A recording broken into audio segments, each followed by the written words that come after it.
Hey, good morning, guys. I just want to thank some of the people who have been very generous to our Bali Donate Fund. One of the things that started off this whole YouTube channel was the helping that we were doing, the sharing that we were doing here in Bali. From Christmas Day last year, we started giving out care packages to people that were doing it really tough because of what's happened through the economic disaster that COVID has caused over here in Bali. And this morning, it's very early in the morning, we're at the local village markets and we're getting some more sembako, and I'll go through what the sembako is, but it's basically some care packages. In New Zealand we'd call that aroha, a bit of love, a bit of the staples, just some important ingredients. And a single sembako cost me about 15 bucks in our money, in Kiwi or Aussie dollars, but that money can feed a family for up to a month, depending on obviously the size of the family and how much they eat. But sembako is a very big part of the local community, because when people in their community are doing it tough, these guys share what they've got and help each other out. And it's the only reason that Bali's actually managed to get through as far as it has. But it's still suffering so much that we're going out first thing this morning, even though the planes are here, even though there's people around, to try to do what we can. We're going to supply breakfast to some people that are doing it tough. We're going to share some sembako as well, and we're just going to send your regards to people on the other side of the world who you probably never meet, but who are eternally grateful for everything you're doing. So this is for you guys. This is my way of thanking you, is to show you just a little bit of how far your money goes and what we're doing with it. If you feel like donating, certainly there's a link below, but I'm just grateful for the opportunity to be able to help some people in need. And trust me, right now Bali really does still need as much help as they can get. Get your ass over here, help them out if you want, or just keep watching, subscribe to my channel, and that helps in a little way as well. Have fun, guys. Morning. Well, many of you are still asleep in your motel rooms, or just having that first cup of coffee. The locals, the unsung heroes of Bali, are wandering around the beach, cleaning it up every night. The waves come and they dump plastics on the beach. And the plastic's not just from Bali, it's from the whole of Asia. There's so much plastic in the ocean over this part of the world that, depending on which way the winds are going and what's happening, it just ends up landing on the beaches. Some places don't deal with it, and the way they deal with it here in Bali is quite interesting. The ladies that braid your hair and give you massages, and the guys who are giving you temporary tattoos and sell you bangles and all that sort of stuff, they actually, to get permission to be able to ply their trade or you know, come and disturb your sunbaking, they have to actually help out every morning or every week to go and clean the beaches up. So you'll see them wandering around with bags of rubbish first thing in the morning. You'll see there's a few people just starting to do a bit of a morning walk down along the beach. Further down the beach over my shoulder, there's hundreds of locals and hundreds of traders and vendors out there picking up rubbish off the beach. They also go up through the community. This is all a village-based sort of community thing. So yeah, if you want to work in our community, if you want to be a part of our community, you've got to contribute to our community, and that's also how the community helps them. So what we're doing to help the community and to support the locals, because they've been through tough times, really have been struggling, what we're doing is we're coming down this morning to give them a hand and also to give them some breakfast. So their breakfast this morning is a local delicacy called nasi jingo. And nasi jingo is nasi, which means rice, and jingo is sort of like a collection, a jumble of all of the bits and pieces, like a bit of sambal, some spicy red sambal, some fish, some chicken, some noodles. It's sort of nearly like a mixed grill, Asian style. But the best thing about it is it's packed full of nutrition, and it's packed full of carbs, so it'll keep you plugging on during the day. And that's exactly what these guys need, because standing out in the hot sun all day, walking up and down the beach, trying to sell a pair of sunglasses or sell you a pina colada can't be too easy. But So that's how it happens. That's who cleans the beach. While you're asleep, while you're just waking up and having that morning cup of coffee, these guys are out there making the beaches look pretty. Thank you.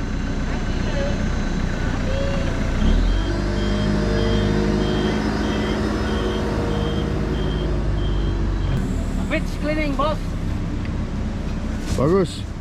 Make it nice and clean in the beach. Perfect. Because it's a lot of people come to their things, yeah. So where from? Hey, Australia. What part do you live in Australia? It's near, well, I live in New Zealand now, but now I live in Bali. Oh, you live in Valencia. Yeah. But I'm talking to the rest of the world in Australia, New Zealand, America, everywhere. That's right, yeah. Showing them how good you guys are, Yeah, helping that's clean right, the beach. Yeah. We do this every day, you know, every day. morning, yeah. Only 3 hours to go. What time do you wake up in the morning? Yeah, about 4 o'clock, because we open the shop, we have a shop in Blasty Street, you know, we open first and then walk here. That's it. Oh, imagine that. Like you said, he's got a shop up the road that he sells a bit of food for. Now, in order to get permission to open that shop, he's got to get up at 4 o'clock in the morning every day, come down here and clean the beach. Man, these guys work like you've never seen outside of here. It's unbelievable. You've got to take your hat off. If I had a hat on, I'd take it off. Man, just down the road here. So, Wayan, he's at 4 o'clock every morning. Yeah, he's got a shop up the road. He comes down here, works in here, and For until what time? he said he'll be finished here about 10 o'clock back to his shop. Oh my god, really? Imagine that. Yeah. It's very dark here. Yeah. How come we can't see that? Well, that's the only time they can do it, and clean the beach for people in the morning. I'm a bit shocked about that, but it shows you the dedication. During COVID, or during the lockdown, Bali was shut, the doors were completely sealed shut, and instead of the 6.5 million tourists a year that they were getting 2 years ago, 2021 they had 45 tourists from international destinations got official permission to come into Bali, and I was one of them. And it was a very, very difficult route to get here with quarantines and that sort of stuff, because they were trying desperately to keep COVID out of Bali. The packets, the tarps and the chairs and the little buildings that you see, people lived in them. At night time, some of the guys who were working here on the beach, teaching kids to surf, putting the beach umbrellas out, putting the deck chairs out, they were still putting chairs out, but there was no tourists here, but they were hoping that there'd be somewhere. That's all they've got. And talking to them, they'd be lucky if they made $1 a day. It's, to be honest, some of them were saying we couldn't eat until we got a feed, until we got a customer. And gradually, over the last probably 6 months, they started opening Bali up to domestic tourists, so people from Jakarta or other parts of Indonesia could come to Bali, and although they didn't have much money either, it was still certainly a little bit to keep the economy rolling over.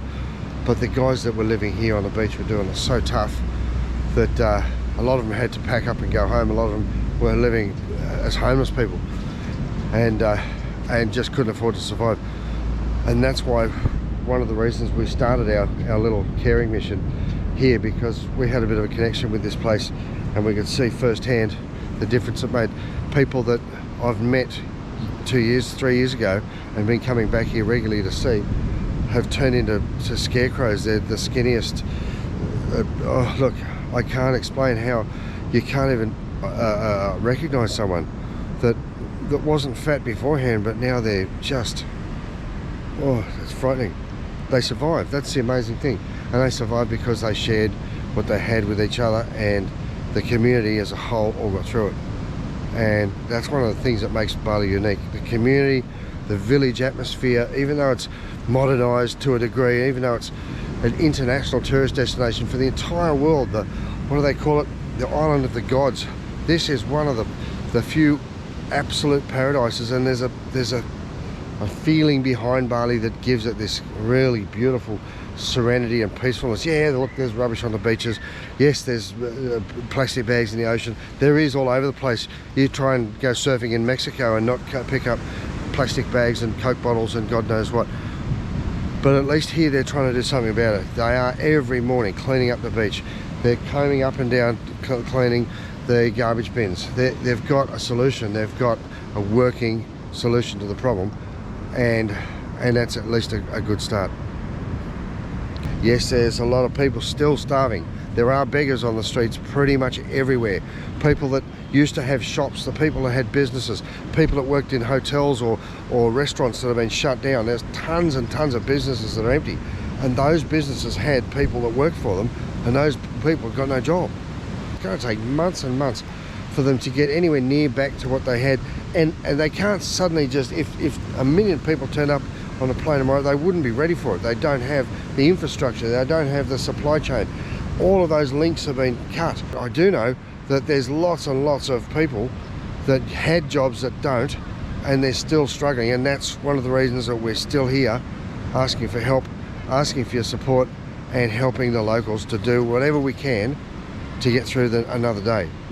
So if you want to help, $15 feeds a family for a month. 50 cents feeds someone breakfast for another day, and if that's all they eat today, they'll still be here tomorrow, because it's a pretty good way of putting some decent food in their tummy and helping them get through.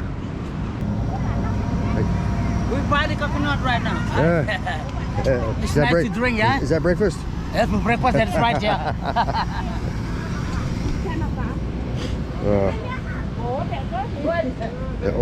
They're all smiling. You know what?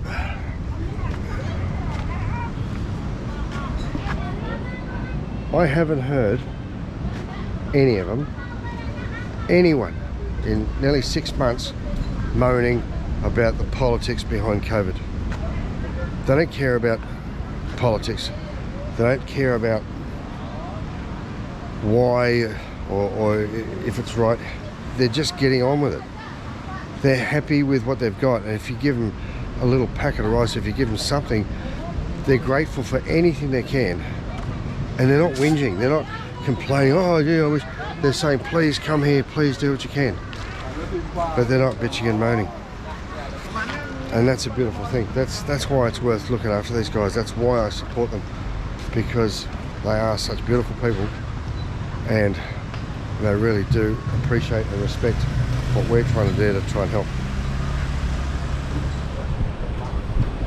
If you've heard me talk about this Sembako, this sort of essentials of life, I just thought I'd give you a look at part of it.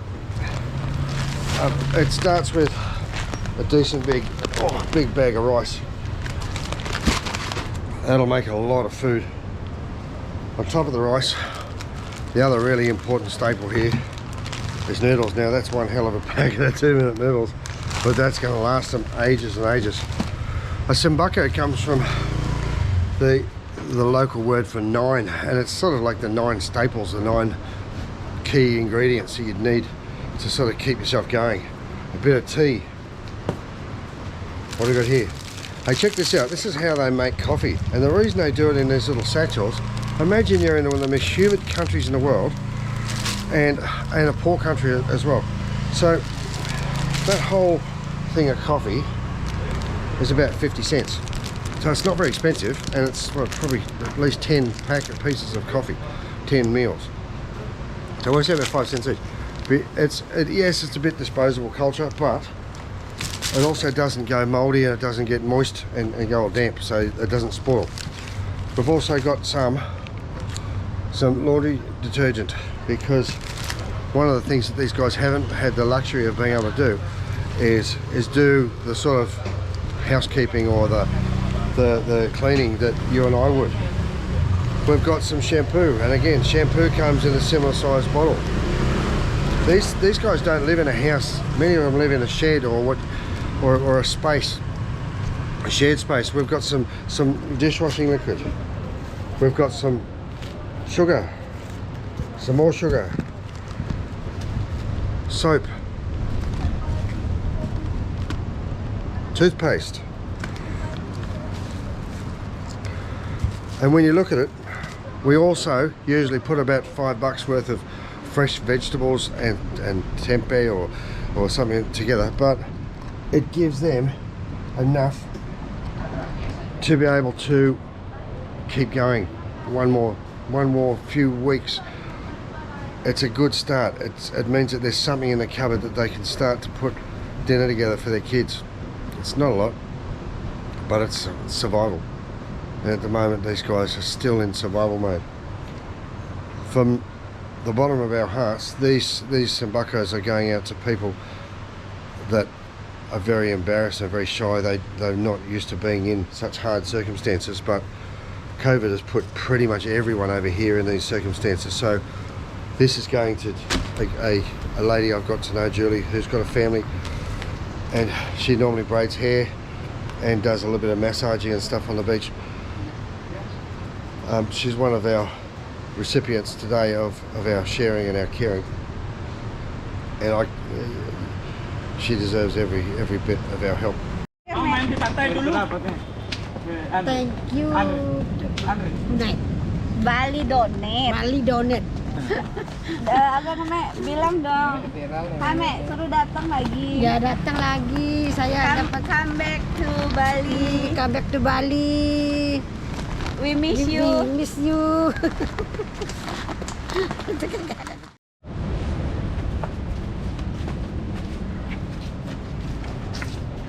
So armed with about 10 litres of iced coffee and a packet of food, we're going to go down and show them our appreciation.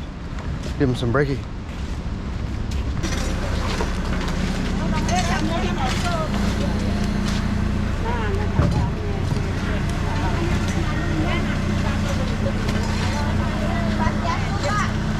Cái ini aja mang. Teleponnya ngantar sana, ngantar nasi. Kayak ke sopir itu. Gua sopir.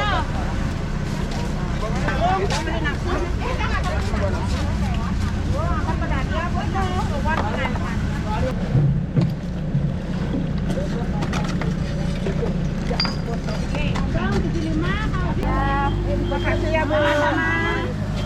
Sanggo ini. Makasih banyak. Bapak lu. Malu. Ya. Terima kasih Terima kasih ya Dek. Nama ini teman-teman dari ada yang dari Australia, dari mana? Dari Amerika, dari New Zealand. Oke, saya pedang kopi. Jo, fokus aja Jo. Ambil sendiri ya. Siapa yang kopi ya? Ya.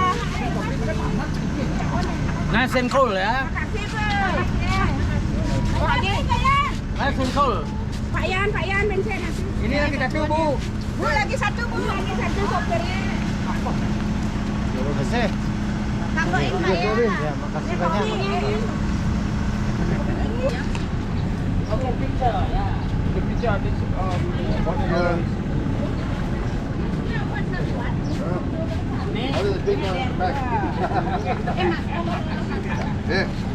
Mbak, dapat Mbak. Udah kosong ya Mbak. Can you get all these ones done? Okay. No further. Australia! Australia's number one. Thank you. Give me lunch and a drink. Thank you for your help. Nice drink. Make the beach beautiful Yeah, make it a bit and for the clean. tourists to come back.